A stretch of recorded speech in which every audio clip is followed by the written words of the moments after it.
Welcome back to the garage. Today we're going to do something real simple. We're going to get the timing chain and gears, so basically the timing set on this motor. Once we get that on, we're going to check the timing real quickly to make sure the timing set is at least somewhat accurate. Let's get started. Because it's a 4-stroke engine, the crankshaft goes around 2 times for every 1 time the camshaft goes around. So you end up with 2 different gears for that. A small one for the crank, a large one for the camshaft. Now the way these work, as you can see, it's got this little dot on here. And we have, on this one, it has a dot. When they are pointing directly at one another, so kind of like this, that means that the engine should be at top dead center on the exhaust stroke on number 1. So basically we bring the piston up to top dead center, and then put the timing set on so that this one is facing up, this one is facing down, just like that, and that'll make sure that the camshaft is timed properly with the crankshaft. So first I'm going to bring this piston to the top, or close to top dead center. I'll do that by just putting the harmonic balancer on it and turning the crank.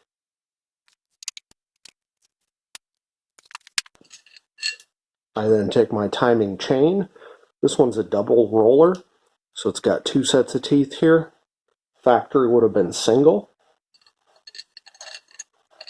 I just hang that on there. Rotate it so the timing mark is down.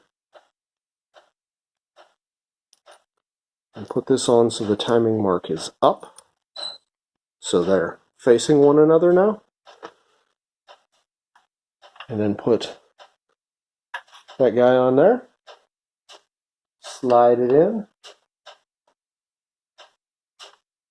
We have to rotate the camshaft around to get the keyway to match.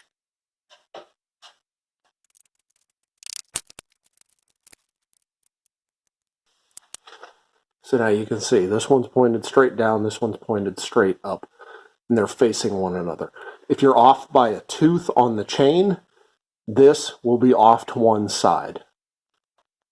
Once you have the timing set installed with the timing marks facing each other and the motor at top dead center on number 1, so I'll just take my harmonic balancer and insert it. Doesn't need to be fully installed, just make sure it's on the keyway. I'm going to bolt this wire into the block. I'm bolting it over on this side in this hole simply because it puts the wire really close to the timing mark on the motor. So tighten that down. Alright. So now I'll make sure that the motor is at top dead center, so we'll go back a little bit and then come forward.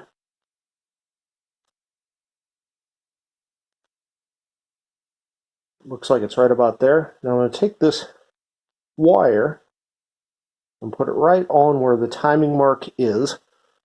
I'm not touching the harmonic balancer.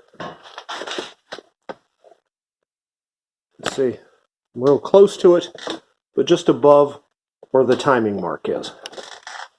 I just want to be able to make sure that I know where it's at. Now I'm going to do this a couple more times to make sure it's in the same spot. So I'm going to back it up and then come forward, just looking at the piston. So top dead center. So I have this right where I want it to be. Now we're going to take a look at the overlap for this camshaft. So the way a camshaft works in pretty much any internal combustion engine is there's an overlap. There's a time when the piston's at top dead center that both valves are open. The exhaust is just on its way closing as the exhaust is getting pushed out, and the intake is just opening as this is about to go in and pull in a charge. Generally speaking, those valves cross one another, they are open the same amount right at about top dead center. That is the split of the overlap. So what we're going to do is, we know that this is at top dead center. We know that the two lifters should be at the same height because the lobes are open at the same amount. So what we're going to do is we're going to drop two lifters in here. And now we're going to check to see the height of both of them. Really, we just need to know that they're the same height. We don't care exactly what the lift is. So we're going to use a straight edge and go across them, and we're going to check all 4 points of contact. It should touch all 4 at the same time with a straight edge. That would tell us that they're at the same height. These ones, let me adjust, are surprisingly not even close on this.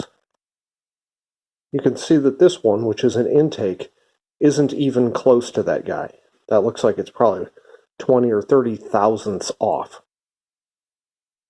If the intake is not yet open as much as the exhaust, then we consider that being retarded timing.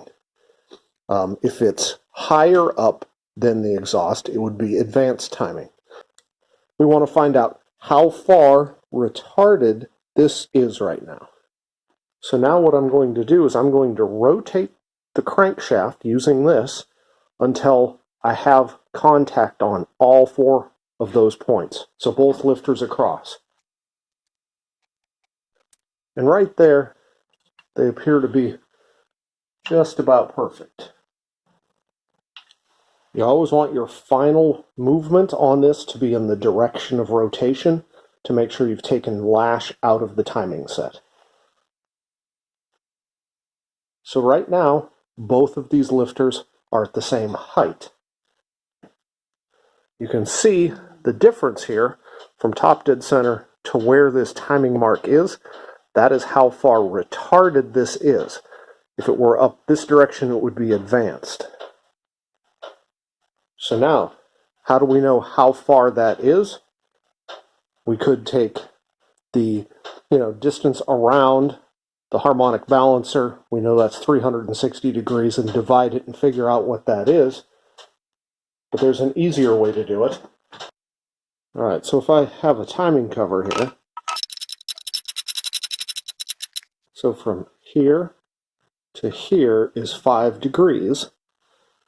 So we can measure this distance and then measure this distance and figure out how far that is. So if I measure this distance and then I do the same scale here, you can see that that is, oh man, that looks like that's about probably 10 or 11 degrees retarded. That doesn't even seem right to me. That's an insanely large amount of offset. If it had been 1 or 2, I would have thought, okay, yeah, that's within what I would consider a normal range. That seems just insanely large, especially retarded. So there could be a few reasons for this. One is if this camshaft or the crankshaft, one of these 2 gears, if the keyway that's cut in them is cut at a little bit of a wrong spot, like, 10 degrees off, that would give us this type of behavior. So that's an option. Another is that the camshaft itself just is that way from the factory. Remember, this is a factory camshaft, and I don't have exact specifications for it, couldn't find them. So what I'm going to do is I'm going to take this one off. I still have the old factory one, and I'll put it on and see what it looks like.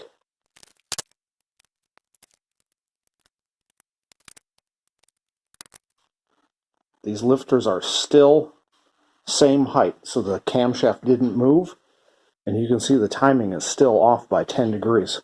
So it wasn't the timing set. It is in fact this factory camshaft looks to be retarded about 10 degrees, maybe even 11 degrees.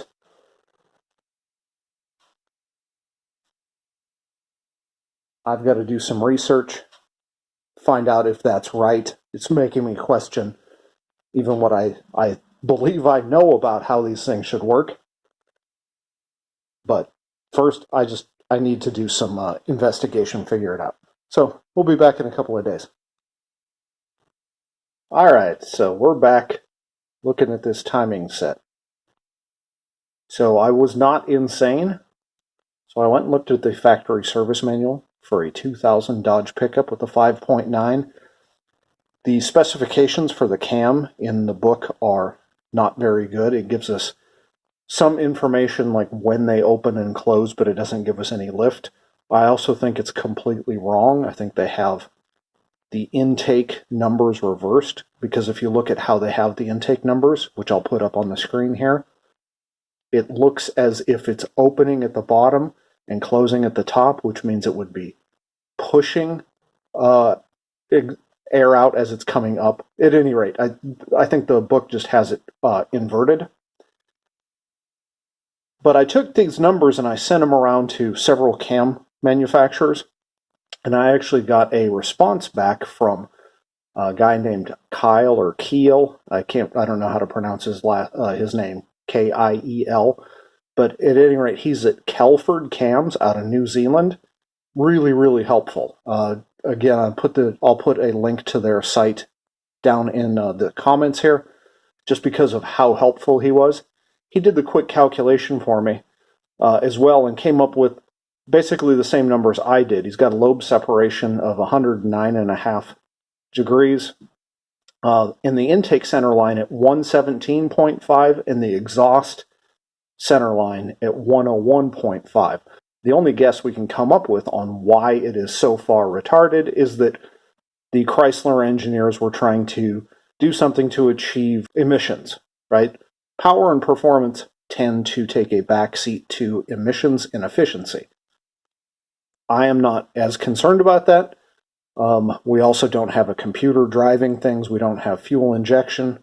So on this, I want to bring that timing back to as close to center as I can. Now, the interesting thing is 10 degrees is a crap load of timing that we have to adjust for. It's really a difficult thing to take 10 back out. So what I've decided to do, or what I've found that I can do at the most cost efficient, is I have this timing set from Summit. Here's the part number for you guys.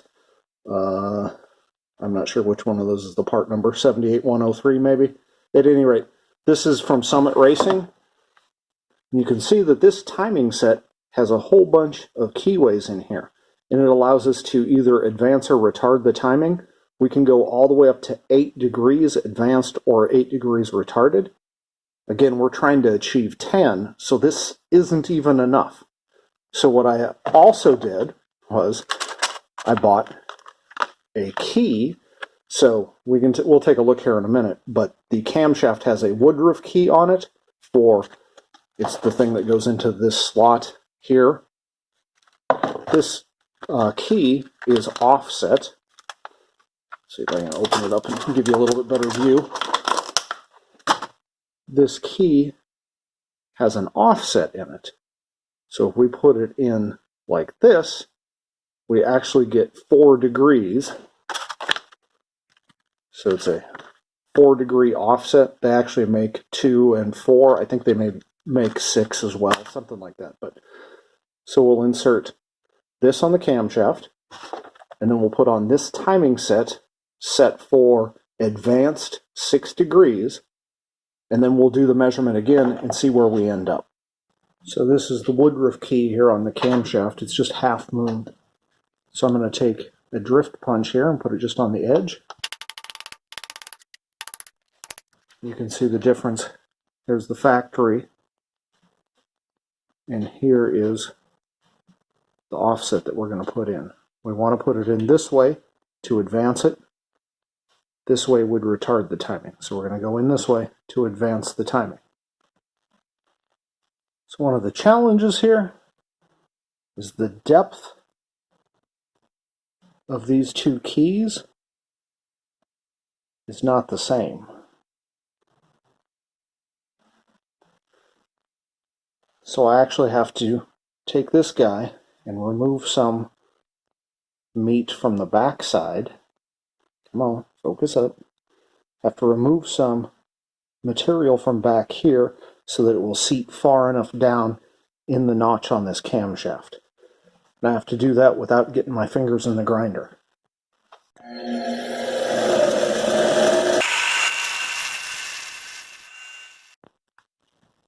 So it turns out that shaping this key to fit in there is quite challenging. It takes a lot of trips to the grinder. What you're trying to do is, you can see that land from the offset, it effectively needs to be resting right on the camshaft when you have it right. So if I go like this, that's going to go in, and it's resting right on there. So you have to make it shorter in both directions in order to get it to fit. We're going to advance this guy 6 degrees.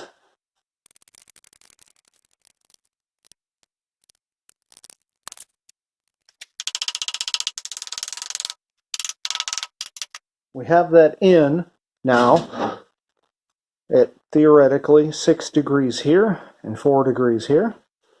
So we'll put our balancer back on.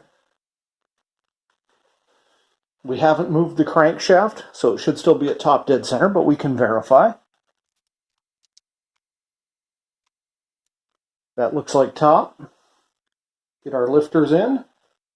And so now, let's zoom in on that. You can see the straight edge goes across and touches all 4 points like it's supposed to. So now, the overlap, we have it right at top dead center. Both the valves are open the same exact amount.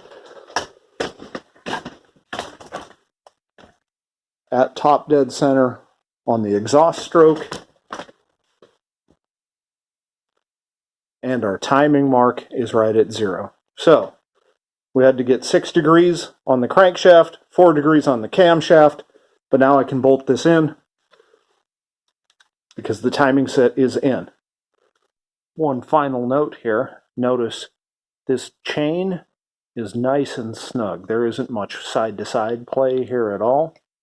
The original one that I pulled off of this motor had 3 to maybe even 4 times that much deflection. It was really stretched. So that helps keep the timing correct.